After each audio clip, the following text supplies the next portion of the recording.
तो दोस्तों आज मैं एक्सप्लेन करने वाला हूँ हाल ही में ही रिलीज हुई एक इंडोनेशियन हॉरर मूवी को जिसका नाम है एंटीकल्पा। मूवी बहुत ही ज्यादा इंटरेस्टिंग है। इसकी रेटिंग कम दिखाई गई है लेकिन इसका कॉन्सेप्ट बहुत ही हाई लेवल का है। मजा आ जाएगा आपको। यहाँ पर मिस्टीरियस रिचुअल्स होते हैं, डीमंस होते हैं और भी ना जाने कितनी चीजें हैं। और जो अंत है वो तो बहुत ही भयानक है। आई डोंट नो वाई कि इसकी रेटिंग इतनी कम है लेकिन श्योरली इसको अप्रिशिएशन मिलना चाहिए। तो आपको देखने में काफी मजा आएगा। और दोस्तों मैंने स्त्री 2 मूवी को भी एक्सप्लेन कर दिया है। अगर आपने बाई चांस मिस कर दिया है जाकर देख लेना। उसका लिंक आपको नीचे डिस्क्रिप्शन पिन्ड कमेंट दोनों में मिलेगा। और यार अब 1 मिलियन सब्सक्राइबर जल्दी से करा दो। खाली 30-40 हजार सब्सक्राइबर्स बच गए हैं तो जल्दी से सब्सक्राइब कर दीजिए अगर आप पहली बार चैनल के ऊपर आए हैं तो चलिए अब बिना किसी देरी के चलते हैं सीधा वीडियो की तरफ।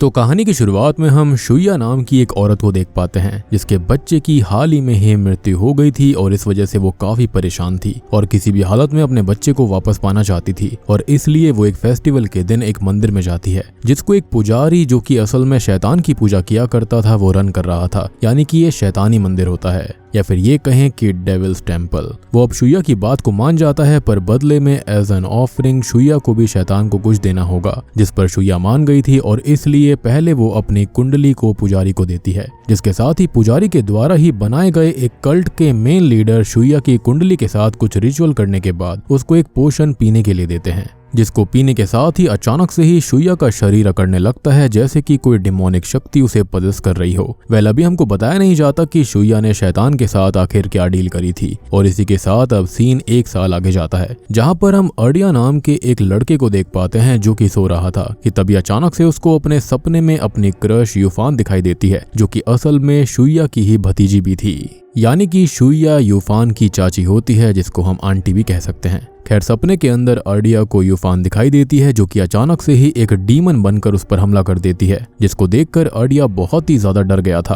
पर तभी वो उठकर अपने काम में लग जाता है और वो सबसे पहले अपने हाथ को जल्दी से होली वाटर से धोने लगता है। और इसी दौरान उसकी नरेशन से हम ये जान पाते हैं कि असल में अभी जो उसने सपना देखा था वो उसके साथ सच में आखिरी साल घटित हुआ था। लास्ट ईयर अचानक से एक फेस्टिवल पर यूफान को एक डीमन ने पजेस करके अर्डिया के ऊपर हमला कर दिया था जिसके अंदर वो बच गया था। पर वैसे ही फेस्टिवल के समय उसे उसके एक हाथ में डिमोनिक हैंड के रूप में एक सुपर नेचुरल शक्ति मिली थी जिसका वो इस्तेमाल मुसीबत के समय कर सकता था। पर उस हाथ को अपने ऊपर हावी ना होने देने के लिए उसे रोज अपने हाथ को होली वाटर से धोना पड़ता। साथ ही साथ उसकी बातों से हम ये जान पाते हैं कि अर्डिया यूफान को बहुत पसंद करता है और आज वो होने वाले फेस्टिवल में यूफान को अपने दिल की बात बताने के बारे में सोच रहा था। अब यही सब सोचते हुए अर्डिया कराटे क्लब की ड्रेस लेने के बाद बाहर चला जाता है जहां पर हम जान पाते हैं कि असल में अर्डिया का घर एक पवित्र मंदिर में था जहां पर वो अपने पिता मिस्टर ही के साथ रहा करता जो कि खुद उस मंदिर के पुजारी थे। और अर्डिया उस मंदिर में रखी हुई गॉडेस की स्टैचू को अपनी ग्रैंड मदर के रूप में देखा करता।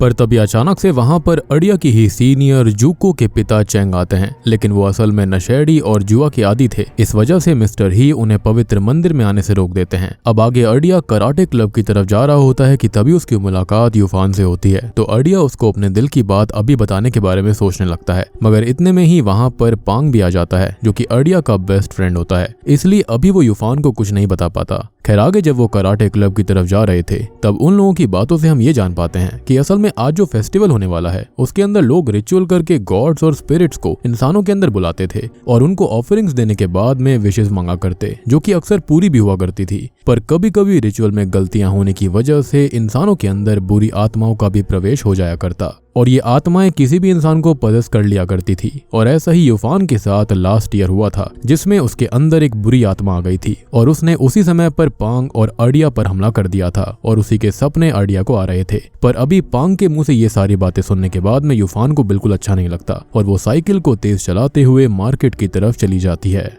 जहां पर जाकर वो अपनी आंटी यानी कि चाची शुइया के मिसिंग पोस्टर को देखे जा रही थी। असल में वो अपनी आंटी से बहुत ज्यादा प्यार किया करती और इसलिए जब से उसकी आंटी गायब हुई थी तब से ही शुइया खुद बहुत ज्यादा परेशान थी। और आज उसने प्लान करा था कि अर्डिया और अपने कुछ दोस्तों के साथ मिलकर वो भी बड़े लोगों की तरह गॉड्स को बुलाने वाला रिचुअल करेगी जो कि डेंजरस भी हो सकता है। ताकि वो उनसे अपनी आंटी को घर वापस आने की विश को मांग सके। अब क्योंकि इन सब चीजों के बारे में अडिया ही अपने घर वालों की वजह से सबसे ज्यादा जानता था, इसलिए वो ही इन सब में यूफान की मदद करने वाला था और इसलिए अभी वो यूफान से उसकी कुंडली को ले लेता है। और अब वो दोनों ही बातें करते हुए कराटे क्लब में एंटर करते हैं, जहाँ पर जाने के बाद यूफान अपने अंकल चाओ, जो कि असल में उस कराटे क्लब के टीचर भी थे, उनसे मिलकर उन्हें आज के रिचुअल के बारे में, प्लान के बारे में बताने लगती है। लेकिन उसके चाचा जी चाओ को ये सब बातें काफी गलत लग रही थी और इसके अंदर बहुत ही ज्यादा रिस्क भी था। मगर यूफान को अडिया के ऊपर बहुत ही ज्यादा भरोसा होता है कि अगर धोखे से उनके पास कोई बुरी आत्मा आ भी जाती है तो अडिया अपने हैंड से बहुत ही आराम से उस स्पिरिट को भगा सकता है। कि तभी अचानक से वहां पर जूको आ जाती है, जो कि यूफान से क्लब की बेस्ट स्टूडेंट होने की वजह से बहुत ही ज्यादा जेलस रहा करती और वो चाहती थी कि आने वाले टूर्नामेंट में जिसमें प्राइज मनी भी मिलने वाला था वो उसको जीत जाए, ना कि यूफान उसे जीते।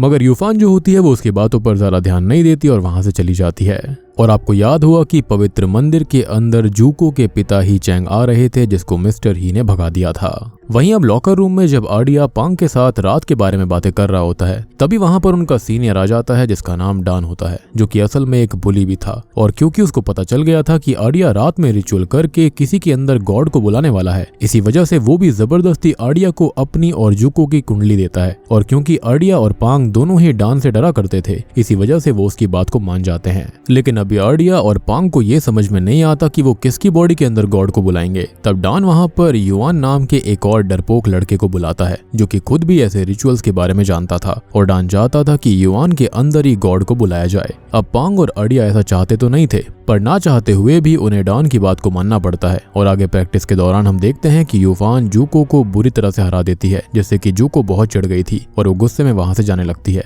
और तब हमको पता चलता है कि डान असल में जूको को पसंद करता था। वो उसे रोकने की कोशिश करता है, मगर जूको उसकी बात को अनसुनी करके गुस्से में वहां से चली जाती है। मगर डान को ये सब अच्छा नहीं लगता और इसी गुस्से के चलते वो अडिया को धक्का दे देता है। तब यूफान अडिया की मदद करने आगे आती है, पर डान यहाँ पर अडिया को और भी ज्यादा मारने वाला था कि तभी वहां पर चाओ आ जाते हैं, जिनको देखकर डान शांत होकर वहां से चला जाता है। अब क्योंकि यूफान जानती थी कि डान का मूड जूको की वजह से खराब है और जूको का मूड यूफान की वजह से, तो यूफान अडिया से माफी मांगती है कि उसकी वजह से ही ये सब हुआ। अडिया को उस समय गुस्सा आ रहा था, पर जब वो देखता है कि यूफान का मूड उससे कहीं ज्यादा अपसेट है, तो वो यूफान से सही से बात करने के बाद वहां से चला जाता है। खैर अब रात में हम कुछ लोगों को देख पाते हैं जिन्होंने सफेद रंग का लिबास पहना हुआ था और वो सब अजीब तरह से चलते हुए उसी शैतानी मंदिर की तरफ जा रहे थे, जिसको हमने मूवी की शुरुआत में देखा था। फिर हमें अडिया को दिखाया जाता है, जो कि अपने घर के मंदिर से उसी गॉडेस की मूर्ति को चुराने के प्लान में था, जिसको वो अपनी ग्रैंड मदर कहा करता। असल में उसको उस मूर्ति की जरूरत अपने रिचुअल के दौरान पड़ने वाली थी, जिसको वो और उसके दोस्त मिलकर एक अलग ही जगह पर करने वाले थे।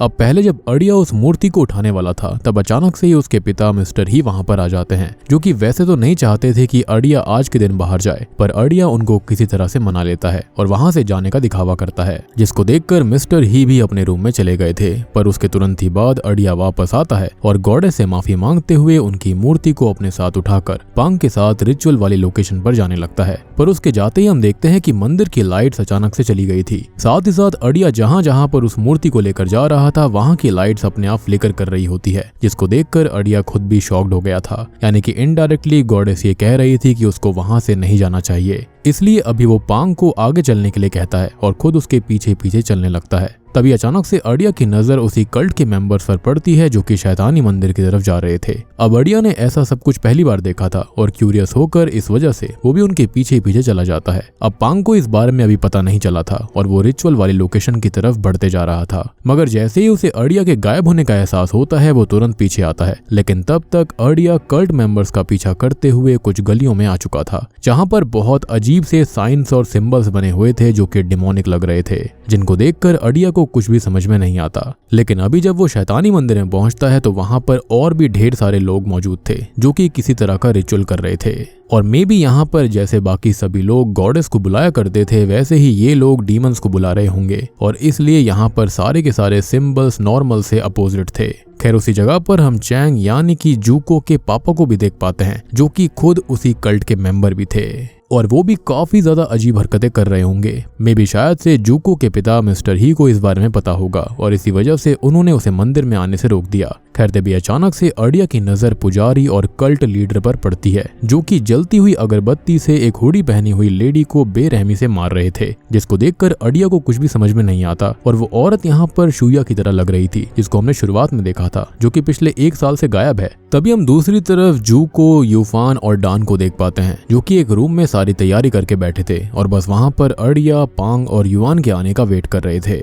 और क्योंकि अड़िया ही गॉडेस की मूर्ति को लेकर आने वाला था, इसी वजह से उसके बिना रिचुअल चालू नहीं हो सकता था। तभी अचानक से वहां पर पांग आ जाता है, जिसे पहले लग रहा था कि अड़िया यहीं पर आ गया होगा, पर जब वो देखता है कि अड़िया वहां पर नहीं है तो वो काफी ज्यादा घबराने लगता है। खैर अब किसी को समझ में नहीं आता कि वो रिचुअल को कैसे करेंगे कि तभी युआन वहां पर एक गॉडेस की मूर्ति को लेकर आता है, जो कि कुछ अलग ही लग रही थी। और क्योंकि युआन को इस रिचुअल के बारे में थोड़ा बहुत पता था, तो वो अड़िया की जगह पर खुद ही उस रिचुअल को करने लगता है। पांग को अड़िया के अलावा किसी और पर भरोसा नहीं होता, इसलिए वो यूफान से भी वहां से चलने के लिए कहता है। मगर यूफान, जो कि अपनी आंटी शुया को किसी तरह से वापस पाना चाहती थी, वो युआन के साथ मिलकर उस रिचुअल को करवाने में लग जाती है। इसलिए ना चाहते हुए भी पांग को भी वहीं पर बैठना पड़ता है, मगर उसने डिसाइड कर लिया था कि वो कोई भी विश नहीं मांगेगा। खैर अब रिचुअल चालू हो जाता है और युआन कुछ चैंटिंग्स को पढ़ने के बाद में खुद एक पोशन को पीता है और बाकी सबको भी पोशन पीने के लिए दिया जाता है, जिसको जैसे ही यूफान, पांग, जूको और डान पीते हैं, तभी अचानक से ही उनको कुछ होने लगता है। और अब युआन भी अजीब हरकतें करना चालू कर चुका था, जिसके तुरंत ही बाद उसके अंदर गॉडेस आ जाती है। पर हम युआन की लाई गई मूर्ति को नोटिस करते हैं, जिनकी आंखों से खून निकलने लग गया था। यानी कि मेरे हिसाब से ये कोई गॉडेस की मूर्ति नहीं बल्कि किसी डीमनस की मूर्ति होगी। और ये काफी ऑब्वियस है कि युआन असल में किसी गॉडेस की नहीं बल्कि एक डिमोनिक स्टैचू को लेकर आया था। खैर अभी डान, यूफान और जूको तीनों ही उस डीमन से, जिसको वो गॉडेस समझ रहे थे, उससे विश मांगने के लिए तैयार हो जाते हैं। पर वो गॉडेस बहुत ही अजीब तरह से बातें कर रही थी और खुद का नाम वो इमॉर्टल बता रही थी। अब उन तीनों की ही विश पूरा करने के बदले में उसे भी कुछ चाहिए था, जबकि रियल गॉडेस कभी ऐसा नहीं बोलती, लेकिन ये बात उन्हें पता नहीं थी। ऑब्वियस ही बात है, वहां पर अड़िया नहीं आया था।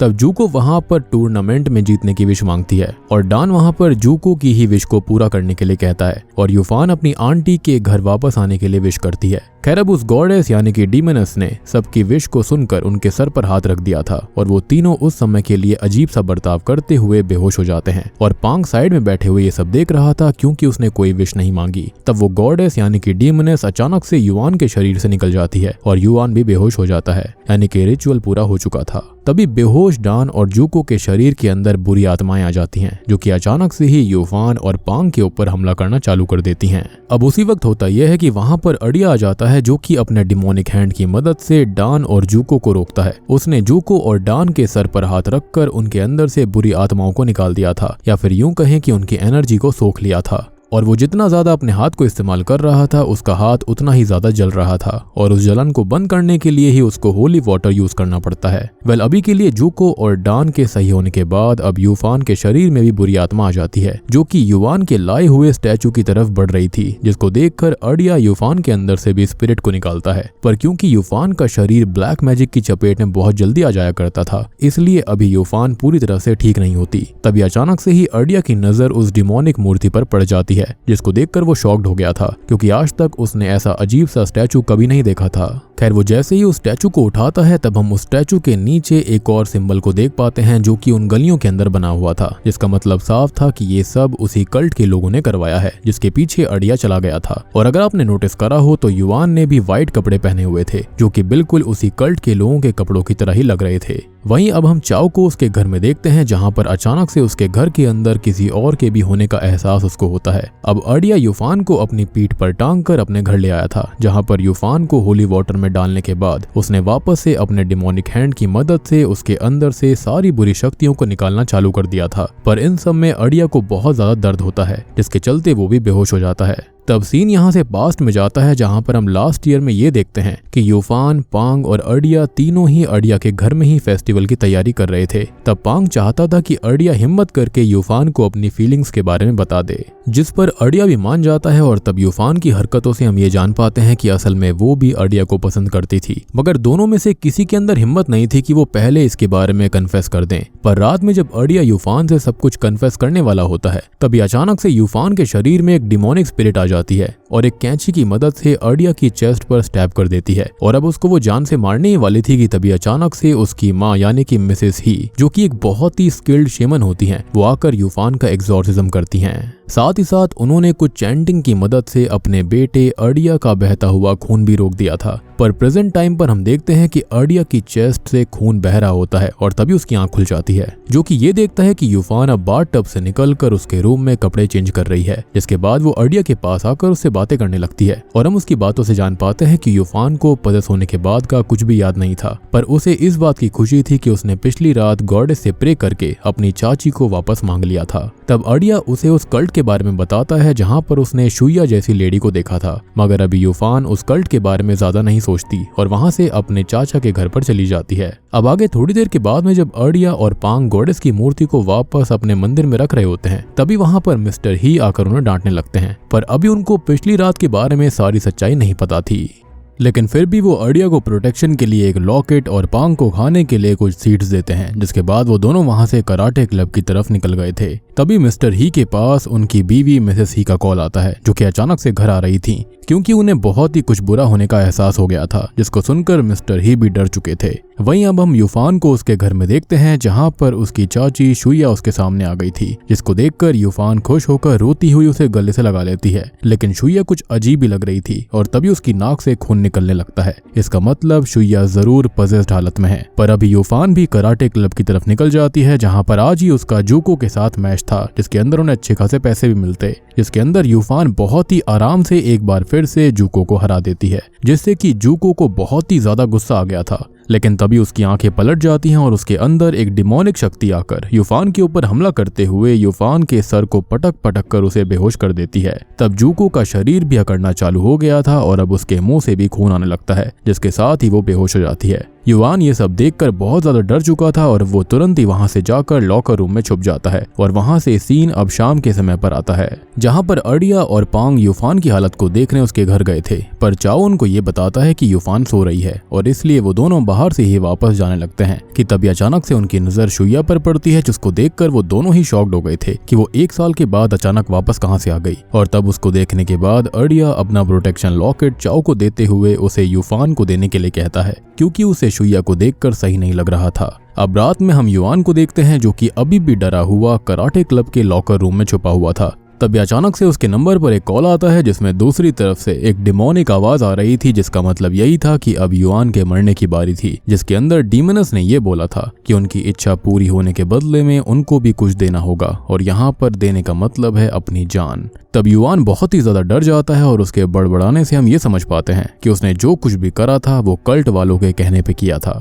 अब आगे जब युआन डरते हुए अपने फेस को धोने के लिए सिंक के टैप को ओपन करता है, तब टैप में से यानी कि नलके में से खून निकलने लगता है, जिसके साथ युआन को भी खून की उल्टियां होना चालू हो गई थी और उसका शरीर भी बहुत ही बुरी तरह से अकड़ने लगा था। युआन अपनी जान बचाने के लिए खिसकते हुए लॉकर के पास जा रहा था, लेकिन तभी होता यह है कि लॉकर अपने आप खुल जाता है। उसके अंदर से लाल रंग की रोशनी बाहर आने लगती है, जिसको देखकर युआन और ज्यादा पजेस्ड हो गया था और अब वो उसी छोटे से लॉकर के अंदर घुस गया था, जिसके साथ ही लॉकर का दरवाजा अपने आप बंद हो जाता है और अंदर से युआन के जोर जोर से चिल्लाने की आवाज आ रही थी। तब अचानक से ही युआन के चिल्लाने की आवाज आना बंद हो जाती है और अंदर से ढेर सारा खून बाहर आता है, जिसका मतलब साफ था कि अब वो जिंदा नहीं बचा होगा। वहीं अब हम वापस से अर्डिया और पांग को देखते हैं जो कि जब अपने घर की तरफ जा रहे थे, तभी अचानक से वो रास्ते में जूको के घर के सामने से गुजरते हैं और वहां पर जूको की माँ बहुत जोर जोर से रो रही थी और वहां पर किसी के फ्यूनरल के रिचुअल्स चल रहे थे। तभी हमको जूको का शरीर दिखाया जाता है, जिसकी आंखों, मुंह, नाक और कान हर जगह से खून आ रहा था और शॉकिंगली उसकी मौत हो गई थी। उसकी माँ तो इस वजह से बहुत ही ज्यादा परेशान थी, रो रही थी, मगर चैंग एकदम शांत होता है क्योंकि वो जिस डीमन की पूजा करता था उसकी वजह से ही उसकी बेटी की मौत हुई और इसलिए शायद चैंग को लग रहा होगा कि उसकी बेटी अब एक बेटर प्लेस पर है। अब ये सब देखने के बाद में पांग और अर्डिया बहुत ही ज्यादा डर गए थे। वहीं यूफान जब सो रही होती है तब चाओ आकर उसको अर्डिया का पेंडेंट देते हुए उससे आराम करने के लिए कहता है और ऊपर शुया के पास चला जाता है। वहां पर जाने के बाद में वो शुया को देखकर बहुत ही ज्यादा शॉक्ड हो गया था, क्योंकि शुया ने अपने बच्चे के रूम को खोल कर रखा था और उसके अंदर बच्चे के पालने पर बच्चे की जगह पर एक डॉल को रखा था तब चाओ जाकर शुइया को समझाने की कोशिश करता है कि उनका बच्चा अब इस दुनिया में नहीं है और उन्हें शायद मूव ऑन करना चाहिए, मगर शुइया के हिसाब से गॉडेस इमॉर्टल उसके बच्चे को वापस कर देगी और ये वही डीमनेस इमॉर्टल है जिसके बारे में उन बच्चों ने रिचुअल कर दिया था, यानी कि युवान ने। वो कहती है कि उन्हें बस गॉडेस पर भरोसा रखना है। ऑब्वियस सी बात है, उसके लिए तो वो गॉडेस ही है। अब चाओ को उसकी बात पर भरोसा नहीं होता और वो एक बार वापस से शुइया को समझाने की कोशिश करता है, मगर इस बार शुइया बहुत ही ज्यादा गुस्से में आकर अपने ही पति चाओ का गला दबाने लगती है और उससे चिल्लाते हुए गॉडेस पर भरोसा रखने को कहती है। पर अब अचानक से ही शुइया रोते हुए रुक जाती है और चाओ के साथ इंटीमेट होना चालू कर देती है। एंड आई बिलीव कि यहाँ पर शुइया को एक बच्चा पाने के लिए किसी भी गॉडेस या फिर डीमन के पास जाने की जरूरत नहीं थी। Intimacy was enough. खैर, जिस दौरान हम शुइया के बैक पर एक अजीब से निशान को यानी कि एक सिंबल को नोटिस कर पाते हैं जो कि अगरबत्ती से जलाकर शुइया की पीठ पर बनाया गया था और ऐसा ही मार्क हर जगह उस डिमोनिक टेम्पल और आसपास की गलियों पर भी था, इनफैक्ट उस डीमनस की मूर्ति के नीचे भी, और यही शायद से इस कल्ट का सिंबल भी है। अब ये बात तो क्लियर हो जाती है कि शुइया सच में पजेस्ड हो गई है। अब अगले दिन यूफान जब कराटे क्लब जाते हुए अर्डिया और पांग से मिलती है तो वो बहुत ही ज्यादा खुश थी क्योंकि उसकी आंटी वापस आ गई थी और अब उसे किसी और की जरूरत नहीं थी। पर अभी उसे जुको की मौत के बारे में नहीं पता होता। खैर, कराटे क्लब में पहुंचने के बाद वहां पर कोई भी नहीं था, बस हर जगह पर डिमोनिक साइंस लगे हुए थे जिसको देखकर उन तीनों को कुछ भी समझ में नहीं आता। तभी अचानक से उनकी नजर उसी लॉकर पर पड़ जाती है जिसके अंदर युआन था और जब वो उसको खोलते हैं तो वो तीनों उसके अंदर युआन की लाश को देखते हैं, जिसके चलते वो बहुत ही ज्यादा सदमे में थे। साथ ही साथ उन्हें ये बात भी समझ में आ गई थी कि अगर जुको और युआन की मौत हुई है तो पांग, डान और यूफान की भी जान अब खतरे में है। वहीं पर अब हम डान को उसके पिता की मीट फैक्ट्री में देखते हैं जहां पर वो जुको की मौत की वजह से बहुत ही ज्यादा परेशान और गुस्से में था और वो जुको को बहुत ही ज्यादा मिस कर रहा था। तभी अचानक से उसके पास रखे हुए एक खून वाले टब में उसे फोन रिंग होने की आवाज आने लगती है और जैसे ही वो उस टब के पास जाता है तभी अचानक से उसको कोई अनजान शक्ति उसके हाथ को पकड़कर उसे टब में खींचने लगती है। दूसरी तरफ जब चाओ कराटे क्लब में आता है तो वहां पर कोई भी नहीं था, जिसको देखकर उसे समझ में नहीं आता कि सारे लोग कहाँ गए। लेकिन तभी अचानक से वहां पर डान आ जाता है जो कि अब पूरी तरह से पजेस्ड हो गया था और अब वो अपने साथ एक बुचर्स नाइफ लेकर आया था जिससे कि वो चाओ के ऊपर हमला कर देता है क्योंकि उसे लग रहा था कि चाओ की वजह से ही जुको हारी थी, क्योंकि चाओ ने जुको को अच्छे से ट्रेनिंग ना देकर अपनी भतीजी यानी कि यूफान को अच्छे से ट्रेनिंग दी है। तब चाओ डान को पैसे देने की कोशिश करता है लेकिन डान चाओ के ऊपर हमला करते हुए उसे जान से मारने की कोशिश करता है, पर चाओ उसे किसी तरह से धक्का देकर वहां से भाग गया था। पर उसके जाते ही डान अजीब बर्ताव करने लगता है और खुद ही पजेस्ड हालत में बहुत ही बुरी तरह से खुद को बुचर्स नाइफ से स्टैब करते हुए जान से मार देता है, जो कि सच में बहुत ही ज्यादा क्रीपी और हॉरर सीन था। वहीं हम यूफान, पांग और अर्डिया को देखते हैं जो कि मिस्टर ही के पास जाकर उन्हें उस दिन के बारे में हुई सारी घटनाएं बताते हैं, जिसको सुनकर मिस्टर ही को बहुत गुस्सा आता है पर वो अभी उन्हें ज्यादा कुछ नहीं कहते। तभी अचानक से वहां पर मिसेस ही भी आ गई थी जो कि उन लोगों की मदद करने के लिए वहां पर आई थी। तब अर्डिया उन्हें वो डिमोनिक मूर्ति दिखाता है जिसको वो अपने साथ लेकर आ गया था। अब उस स्टैचू को देखने के बाद मिस्टर और मिसेस ही बहुत ही ज्यादा शॉक्ड थे और तब जाकर उनकी बातों से हम ये जान पाते हैं कि असल में गांव में कुछ लोग कल्ट के लोग हैं जो कि डीमन को पूजते हैं, क्योंकि वो डीमंस इमॉर्टल होते हैं और उनको लगता था कि अगर वो उनकी पूजा करेंगे तो शायद उन्हें भी इमॉर्टैलिटी और खुशियां मिल जाएंगी। यानी कि ये एक डीमन नहीं है बल्कि कई सारे डीमंस का मिश्रण था और इसलिए ही युवान अजीब सा बर्ताव कर रहा था जब उसके अंदर डीमन आया था। और वो कल्ट वाले शुरू से ही एक खास शरीर की तलाश कर रहे थे जिसके अंदर वो अपनी गॉडेस यानी कि अपने डीमनस को हमेशा के लिए डालकर रख पाए, बेसिकली लाइव मूर्ति की तरह, और वो उनके पास आकर उनके सारे दुख दर्द को खत्म कर दे। और क्योंकि उन्होंने शुइया को अपने पास 1 साल के लिए रखा हुआ था तो हो सकता है कि वो शरीर शुइया का ही होगा जिसके अंदर वो अपनी गॉडेस को डालना चाहते थे। और क्योंकि शुइया अभी अचानक से वापस आ गई थी तो हो सकता है कि शुइया के अंदर वो गॉडेस होगी। और फिलहाल इन तीनों की ही जान को कल्ट की गॉडेस की वजह से खतरा हो सकता है। ये बात जानकर यूफान तुरंत अपने घर जाने लगती है, पर तब मिसेस ही उसे रोक लेती हैं क्योंकि वो वुडू डॉल से मंदिर में बैठकर ही शुइया का एग्जॉर्सिज्म करने वाली थी और इसलिए वो जल्दी से इन सब की तैयारी करते हैं और एग्जॉर्सिज्म को करना चालू कर देते हैं। वहीं अब हम चाओ को देख पाते हैं जो कि जब अपने घर आता है तो उसके घर में भी हर तरफ डिमोनिक साइंस थे जिसको देखकर उसे कुछ भी समझ में नहीं आता और वो खुद भी बहुत ही ज्यादा डरा हुआ था कि तभी अचानक से उसके सामने शुइया उल्टी होकर क्रॉल करते हुए आ जाती है जो कि अब पूरी तरह से उस डीमनस से पजेस्ड हो गई थी। साथ ही साथ अब उसने चाओ के ऊपर हमला करके उसकी उंगली को दांतों से काट कर अलग कर दिया था, जिससे कि चाओ वहीं बेहोश हो जाता है। पर तभी वहां पर वो डीमनस को भी समझ में आ जाता है कि उसके अंदर की डिमोनिक शक्ति को निकालने की कोशिश करी जा रही है और इसलिए वो अपनी पावर का इस्तेमाल करके मिसेस ही के एग्जॉर्सिज्म को रोक देती है, जिससे कि मिसेस ही नीचे गिरकर कमजोर फील करने लगती हैं। तभी अचानक से ही यूफान भी बेहोश हो गई थी और वहीं चाओ के घर में कल्ट का लीडर अपने बहुत सारे साथियों के साथ आ जाता है और कुछ चैंटिंग को पढ़ते हुए वो गॉडेस को अपने पास बुलाता है और अब कल्ट लीडर के साथ ही गॉडेस को एक चेयर पर बैठाकर कंधे पर उठाते हुए कहीं पर ले जाने लगते हैं।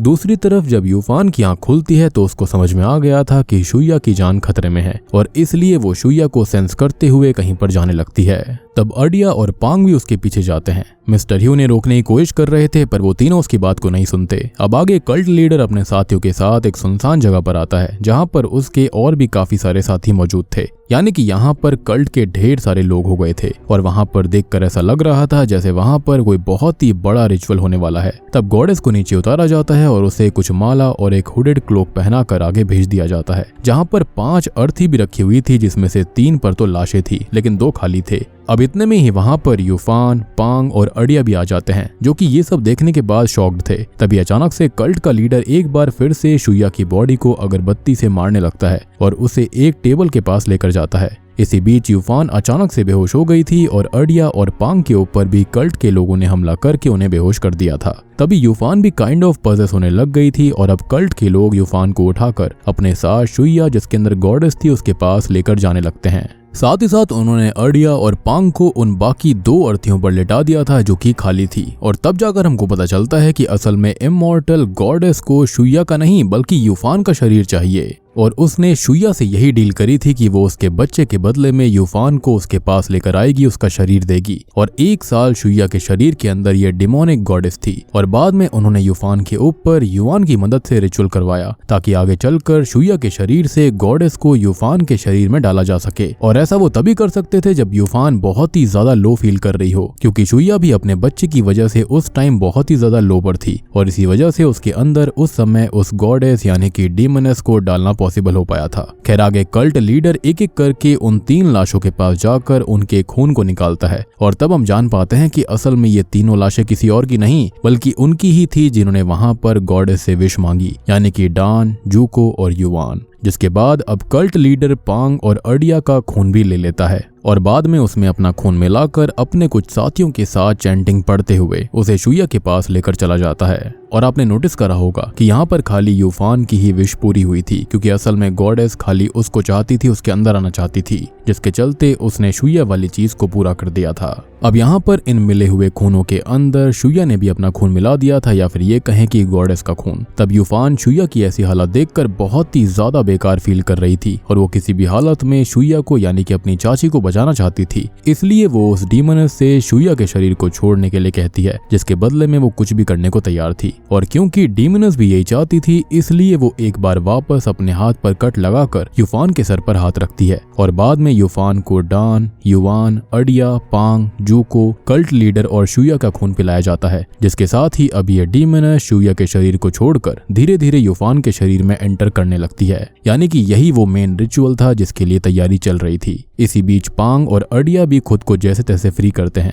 और तब पांग सबसे पहले तो पुजारी को बेहोश करता है और अर्डिया यूफान की तरफ जाने लगता है। यूफान के अंदर अब वो डिमोनिक एंटिटी जा चुकी थी, जो कि सबसे पहले कल्ट के लीडर के ही दिल को अपने हाथ से बाहर निकाल कर उसे जान से मार देती है और जैसे ही वो चिल्लाती है वैसे ही आसपास आग लगना शुरू हो गई थी, यानी कि ये फायर डीमनस है, यानी कि कोई ऐसा डीमन है जो कि फायर के साथ में हेर फेर कर सकता है। और आप यहाँ पर ये सोच रहे होंगे कि कल्ट के लीडर को इस डीमनस ने क्यों मार दिया, तो ऑब्वियस सी बात है उसका काम पूरा हो गया था और अब किसी भी कल्ट के लीडर की उन्हें जरूरत नहीं है, क्योंकि अल्टीमेट लीडर तो वो खुद ही बनना चाहती है। तब तक अब अर्डिया भी यूफान के पास पहुंच चुका था और वो अपने डिमोनिक हैंड की मदद से उसके अंदर से गॉडेस यानी कि उस डीमन को निकालने की कोशिश करने लगता है, मगर ये डीमनस बहुत ही ज्यादा पावरफुल थी और वो अर्डिया की चेस्ट पर हमला करके उसे हवा में उठा देती है। इतने में ही वहां पर मिस्टर और मिसेस ही भी पहुंच गए थे अपने बेटे को बचाने के लिए और अब यूफान के अंदर की डीमनस अर्डिया को जान से मार देती। इससे पहले ही मिस्टर और मिसेस ही उसका ध्यान भटकाकर उसे काबू करने की कोशिश करने लगते हैं, पर यह डीमनस बहुत ही ज्यादा ताकतवर थी और उसे काबू में करना आसान नहीं था, इसलिए मिसेस ही के पास यूफान को एक तलवार से जान से मारने के अलावा कोई रास्ता नहीं बचता।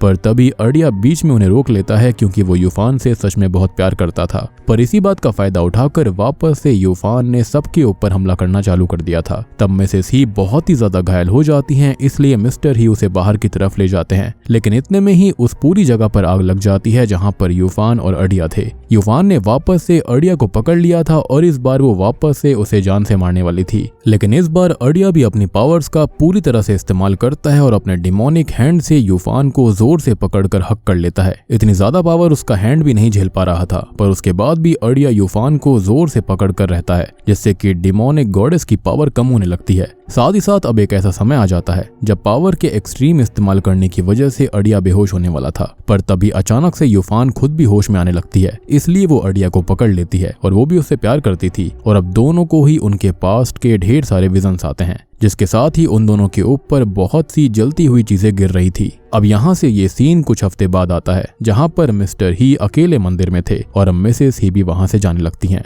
जाने से पहले वो मिस्टर ही से अपना ध्यान रखने के लिए कहती हैं और वहां से निकल जाती हैं, यानी कि वो खाली हेल्प करने के लिए आया करती थी। उनका शेमन वाला काम था तो वो अलग रहा करती। दूसरी तरफ हम पांग को अर्डिया के साथ छत पर देखते हैं, जो कि उस हादसे में अपनी शक्तियों की वजह से बच गया था। तभी वहां पर यूफान भी आ जाती है और दोनों ही अब एक दूसरे के साथ रिश्ते में थे। दोनों ने एक दूसरे के लिए जो प्यार था उसका इजहार कर दिया था। पर हम ये देखते हैं कि उन दोनों के शरीर पर थोड़े थोड़े जलने के निशान थे, जो कि उसी दिन एक्सीडेंट के दौरान आए थे। तब यूफान और अर्डिया हंसते हुए बातें करने लगते हैं और सीन अब सीधा शुइया पर आता है, जो कि अब व्हील चेयर पर थी, लेकिन अब उसके अंदर से पोजेशन पूरी तरह खत्म हो गया था। पर तभी उसके पास चाओ आता है, जो कि अजीब बर्ताव करता है और अब वो डिमोनिक चीजों के बारे में बातें करने लगता है और अपने बच्चे को वापस लाने की बात भी कहता है। और अचानक से उसकी नाक से खून बहने लगता है, यानी कि वो भी पोजेशन में था। माइट भी वो जो डीमनस थी वो गई नहीं थी, उसने अपना अंश यहाँ पर इन दोनों के अंदर कहीं ना कहीं छोड़ दिया है, जिसका मतलब साफ है कि चाओ अब शुइया की जगह पर पजेस्ड हो गया है, जो कि शायद या तो शुइया के काटने की वजह से था या तो फिर ये तब हुआ होगा जब शुइया पजेस हो गई थी और चाओ ने उसके साथ फिजिकल कांटेक्ट बनाया।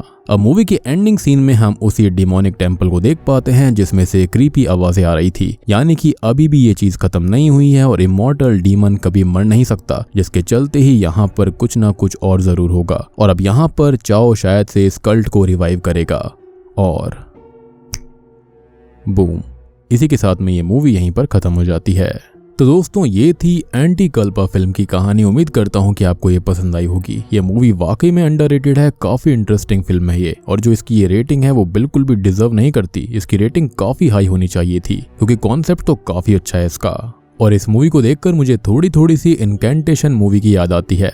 बाकी देखो यहाँ पर दो तरह के रिचुअल्स का इस्तेमाल हुआ करता था, एक के अंदर तो गॉडेस की मूर्ति का और एक इंसान उसको करा करता, जिसके अंदर गॉडेस आया करती और लोग उनसे अपनी विश मांगते थे, जिसके बदले में गॉडेस उनकी विशेस को पूरा किया करती। अब इसके ही अपोजिट यानी कि एंटी में था ये कल्ट वाला हिस्सा, जहाँ पर ये लोग इमॉर्टल नाम की एक डीमनस को पूज रहे थे और उसकी मूर्ति को यहाँ पर रखा करते, जिसके चलते इन्होंने शुइया को अपना टारगेट बनाया क्योंकि वो बहुत ही ज्यादा लो फील कर रही थी और उससे डील करवा ली कि वो अपनी भतीजी यानी कि यूफान को उन्हें सौंप देगी, जिसके चलते उनकी गॉडेस यानी कि डीमनस यूफान के अंदर आ जाए। और युआन को इसी कल्ट के लोगों ने कहा था कि उनको क्या करना है, कैसे रिचुअल करना है, जिसके चलते ये जो डीमनस थी उसने इनको मार्क कर दिया था। बेसिकली यहाँ पर 5 बच्चों के खून की जरूरत थी और ऐसा ही यहाँ पर हुआ था। लेकिन यहाँ पर जो डीमनस होती है वो बेवकूफ नहीं थी, वो काफी ज्यादा शातिर और समझदार थी। उसको लगा कि अगर वो यूफान के अंदर नहीं भी आ पाई, ये प्लान सक्सेसफुल नहीं हुआ, तो उसने प्लान बी के तौर पर चाओ के अंदर खुद का एक अंश छोड़ दिया था, जिसके चलते वो पजेस हो गया था। और अब माइट भी वो नया कल्ट बनाएगा जिसके चलते फिर से इमॉर्टल डीमनस किसी और के अंदर आ पाए। या फिर ये भी हो सकता है कि शुइया और चाओ जब इंटीमेट हुए थे तो शायद से शुइया के अंदर प्रेगनेंसी वाला सीन भी आ गया हो, जिसके चलते वो जो बच्चा पैदा होगा माइट भी वो इमॉर्टल ही हो सकता है, यानी कि वो डीमनस हो सकता है। बाकी आप लोग बताना कि आपको ये फिल्म कैसी लगी। मुझे तो पर्सनली काफी पसंद आई है। तो वीडियो पसंद आई हो तो लाइक कर देना, चैनल के ऊपर नए हैं तो सब्सक्राइब कर लीजिए और स्त्री 2 एक्सप्लेनेशन को जाकर जरूर देखना। उसका लिंक आपको नीचे डिस्क्रिप्शन, पिन कमेंट दोनों में मिल जाएगा। तो मैं आप सबको मिलता हूँ अगली वीडियो के साथ में, तब तक के लिए